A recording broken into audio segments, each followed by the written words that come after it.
Today's episode is sponsored by Zola, the platform built with wedding pros for wedding pros. Zola believes in a better way to get in front of couples. Stay tuned to find out how they make it a reality. Hey everybody, it's Andy with the Wedding Biz.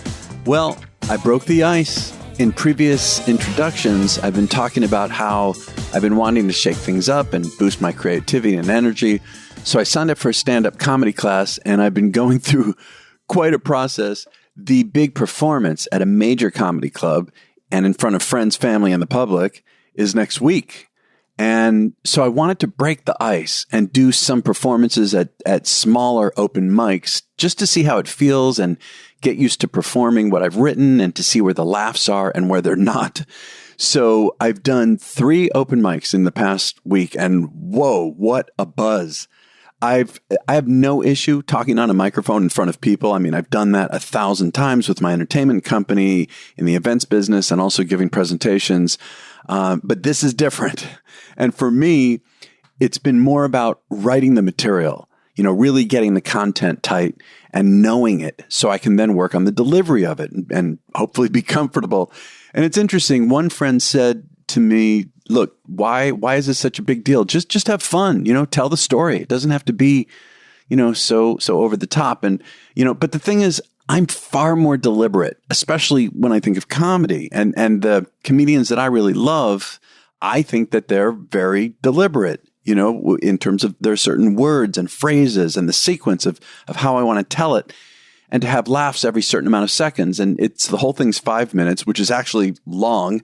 And I listened to an interview of a certain famous comedian who said that before he performed his 5-minute bit on national TV, he first performed it around 200 times at comedy clubs. Well, next week is the big night, and it's only going to be my 4th time on stage doing this, and I've never done it before prior to this class. But, I'm definitely super energized by this entire experience. I've been totally consumed by it, which I like. I haven't felt that in years. So I'll let you know how it goes in the next episode, which airs in 2 weeks because next week is a holiday. Anyway, if you missed last week's episode, it was with Lynn Easton, and we talked all about how she took her business from luxury to ultra luxury. Today's guest is Matthew Robbins, the founder and creative director of Matthew Robbins Design, an event planning firm with a focus on design and production for weddings and other events. He's also the co-owner of Robbins Otoya, which focuses on destination events outside of the United States with offices in New York City, Miami, and Cartagena. Matthew is also an author, and his work has been featured in a slew of publications, including Vogue, Harper's Bazaar, Martha Stewart Weddings, and Brides. He's also been a featured guest on both the Martha Stewart Show, Martha Stewart Living Radio, and the Today Show. Matthew also does speaking engagements and workshops worldwide. His original appearance on The Wedding Biz was revisited in episode 357, which is a real cool one. We get totally into his backstory and his process. He was also on with Robbins Otoya in episode 240. So enjoy this new conversation with Matthew Robbins. Hey, Matthew, it's so good to have you back on the show. I really appreciate you doing this. Thank you. It's good to be back. Yeah, I think this is your 3rd time. I know that the last time it was with Luis. Is it Luis? Yes, my partner, Luis, exactly. Luis, yeah, I always want to pronounce it. So what I'm curious, Matthew, last time we saw each other was before the pandemic. Is there anything that you learned about yourself or your business from the experience of going through the pandemic that has changed how you do business? Yes, 100%. In fact, I've shared this story with many colleagues post-pandemic, and it was pretty amazing in terms of what it did for us and our business. It really forced us to make some changes that we needed to make, that we wanted. I should actually say that we really wanted to make, but perhaps we were hesitating or afraid. And so we made some huge changes in our team and also in our pricing and fee structure. And all of it was really positive. And to be honest, it was the best thing ever because all the hard work and all the years and all the accolades, it was time to make some changes to that side of things. So everything would kind of meet where all of these things needed to align. And it was very positive. I mean, I don't think I ever would have had the time to sit and actually analyze and think and look at all of it. So I really did because we had the time. And it was awesome. So yes, very positive changes. Well, without exact numbers, I mean, in terms of your pricing structure, did you generally raise prices, go down? I mean, what do you mean that you worked on that? We did. We raised our pricing, and I had been talking to many colleagues for some time. All of them, people who I love and respect, and those of us, who have reached a certain place in the industry and have put in the time and the effort, and we have the experience. We were all looking at keeping our businesses at a percentage model, which is something that has been happening in the industry for some time. And I hesitated for many reasons. And then the pandemic, when I really looked at it all, it was like, this is the only model that makes sense for our business and for how hard we work and for how much detail we put into every project. So we made that leap, not knowing how it would go over with our existing clients, our new clients. But it was an amazing thing because no one questioned it. Everyone thought, oh, of course, that's how you charge. You should be charging that way. And I don't usually talk about this stuff, I think it's important to share it just because the pandemic gave us some time to really analyze what it means, like what your fees mean in terms of what you offer and what you do for your clients. So it was pretty fantastic, and I'm very proud of us for making that leap. That is a leap. Yeah, it must have been really nerve-wracking at first just to see how your clientele was going to react. But it does seem like the business, at least at this higher Lux level, is going that way. Exactly. It's an important thing. I've spoken to colleagues, Michelle Rago and Len Easton many times about all of this. We've had so many late nights talking about it, and during COVID and after COVID. But yeah, I mean, I think it all sort of depends on what you want for your business and what you want to offer. I think we pour so much of ourselves into every project, and we're literally obsessed over every detail that it only makes sense to charge that way, because we're not the people who just plug in and do the thing and then just disconnect and ciao. It's like we're in it for so long with our clients, and it's important to us to feel invested on both sides. Yes. Also from your social media, I could see that last year, I follow you on Instagram. I could see that last year was a really big year for your businesses. Can you tell me, Matthew, a couple favorite design stories from the past year or that are even coming up this year? I love, I think we did that in the first interview, and I love hearing the behind the scenes. Thank you. Yeah, last year was amazing. It was insane, but I think that was for everybody in our industry. So there were a few projects that finally came to life that were super meaningful because they had been postponed a million times, and dear clients that I just was, we were so invested in the projects by the time they happened, of course. But one of my favorites will forever be a wedding for an amazing couple on the coast of Tuscany at Hotel Pelicano. And that was amazing. It was a weekend buyout for a small group, but no detail was spared. And it was just super chic, super fabulous. Like everything just was seamless, and the clients were beyond lovely. It just had a magic. And I think that place has such a spirit of its own. We were able to infuse the weekend with that spirit and kind of keep it all super aligned, which made me happy. Can you give some details? Paint a little bit of a picture? Yeah, I mean, the weekend started with, guests arriving to welcome gifts that were from Isimo, which is like the beautiful lifestyle brand that is the hotel group. So that was kind of on point because they were already arriving to things that were on brand and sort of in the spirit. And then there was a welcome party down by the sea, which was filled with amazing Italian specialties and super casual, but amazing. And you had to walk down the cliffside on this, fairly steep pathway, but it was worth it when you got there. And then, for example, little details like taking guests to the ceremony in vintage Italian cars, and instead of tossing rose petals, everyone had a little pendant flag with something in Italian that they would wave, as the bride and groom recessed from the ceremony.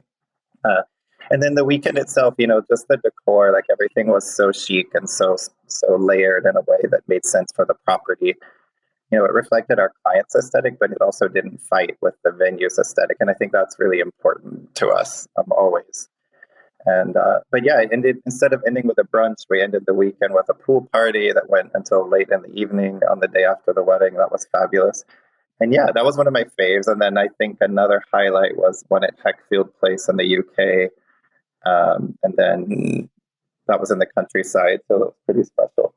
My other favorite was something that happened up in Rhode Island. So there were many. There are too many favorites. When you're doing destination weddings and events overseas, and what if there's a planner listening who really wants to get to that higher next level for destination weddings? I mean, what is like a couple of the biggest pieces of advice about how to handle this when you're going to some other country? I would say make sure you think outside the box in terms of how you do things, because when you land in another country, all the rules are different, of course. So don't think you can show up and use all the sort of vendors and approach that you use in the Carolinas or on the East Coast in New York or even California. I mean, I think oftentimes when people want to get into destination, they forget that they kind of have to rethink things and come up with a system that works. That is sort of a layered approach where you bring your best always and sort of your approach that is typical of your company, but you also have to kind of stretch things and learn how to work with local suppliers, that, management companies that are going to be important to you on the ground because you don't live there, and just developing a network in each place and each sort of location that becomes a part of your library. I think that's really important. Well, and earlier you mentioned that, you were talking a lot to Michelle Rago and Lynn Easton about pricing. I assume that you all are probably having a lot of huddles just about sharing, like, hey, I'm going to whatever, Florence, and hey, who do you know out there that I can depend on? And I need a translator and I need this and that. I mean, I'm assuming you're doing a lot of just talking to your friends in the industry to get referrals.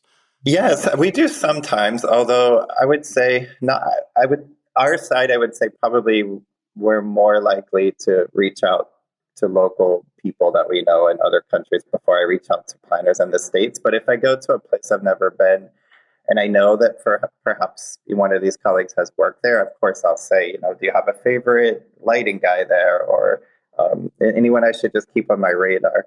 And then I'll layer in other people that I'm curious about. But yeah, I think it's an interesting thing because a lot of these vendors and sort of networks that we put together have taken a long time to build. So we're definitely picky about who we choose to share info with. Yeah, I get it. That's important. And I know my colleagues feel the same. But of course, if one of them called or I called them for info, advice, or tips on the location, we're gladly going to share it. I would say most of the conversations we have together are usually around feedback on venues and locations in other countries.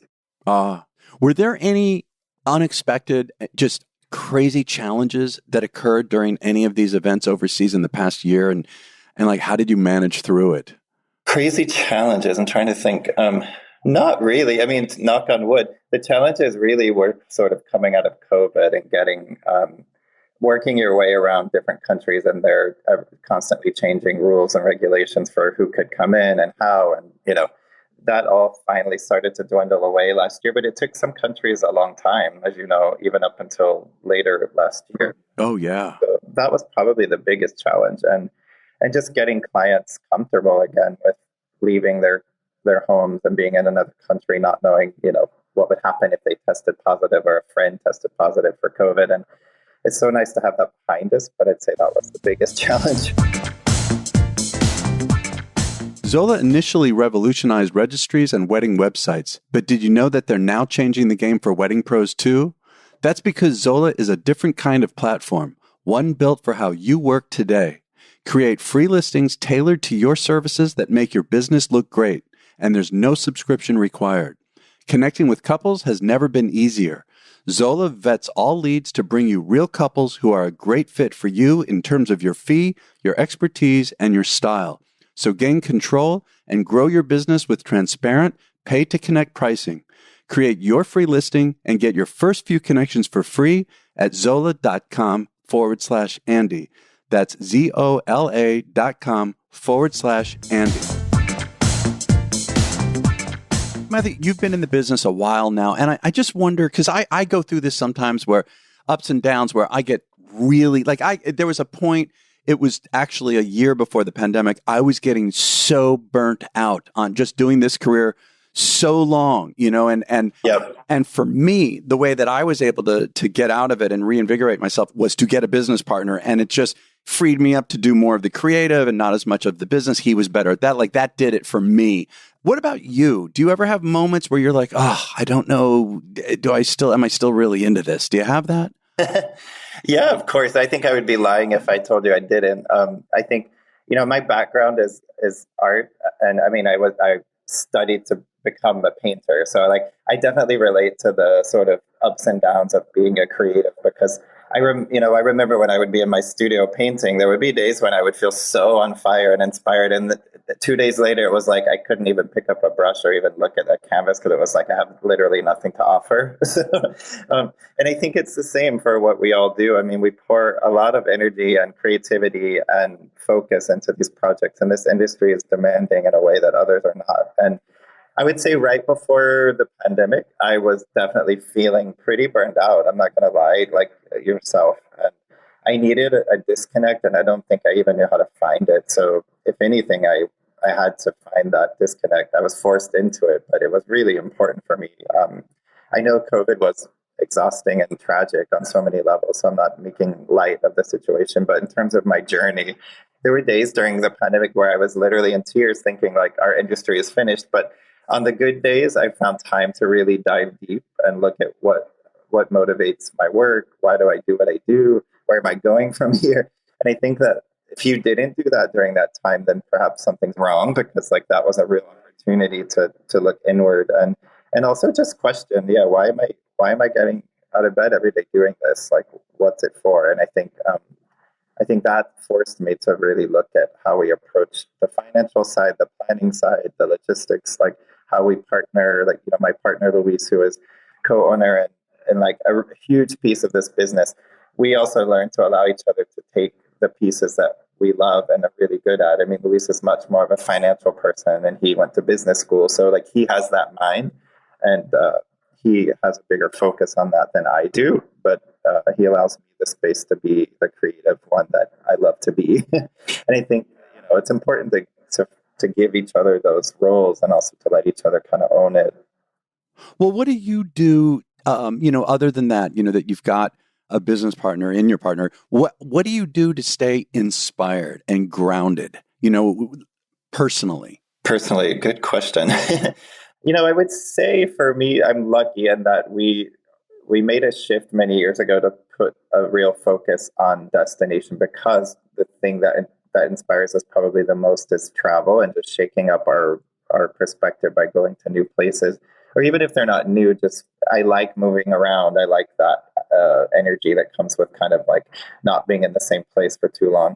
And I think you have to love that, which we do. So that probably provides me with the most inspiration. I love having to, think outside of my norm. I love having to shift energies and shift perspective. And also, I know it sounds cliche because I studied art, but I go to art often for inspiration still to this day. I mean, if I can get to a museum wherever I'm at, I do that. We were just in Madrid for a day for a stopover for a project, and we landed. I went to the hotel, I showered, and then I was at the museum like an hour later, just for 3 hours, just to have some time. It really feeds my soul, so that's important. I'm wondering, as an artist, setting aside wedding event part of what you do, and is there anything that as an artist that you struggle with, that you angst about?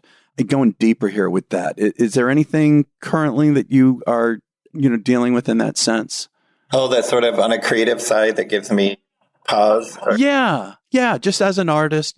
Because I think the reason I ask is that, look, you're super successful, you're well known in the industry, and I think people who are wanting to, even if they're whatever level they're at, they're trying to get to the next level, they tend to think that some of us in the industry have just arrived and it's not really hard. Like we know what to do. Everything's great and wonderful. Right. And I think to stay at this level, there's a lot of, it's not so easy. There's the hard part too. There's the artistic angst that we have. I'm glad you bring that up because I think sometimes some of us in the industry forget to be real that way. And I think it's important to share that stuff. I agree. So, but yeah, it's taken, two decades to get here. And even still, I think I have to constantly rethink and look and say, is this relevant, what you're doing? And that's probably the anxiety I feel is probably always making sure that what I'm doing feels relevant to the clients, to the moment that we're in,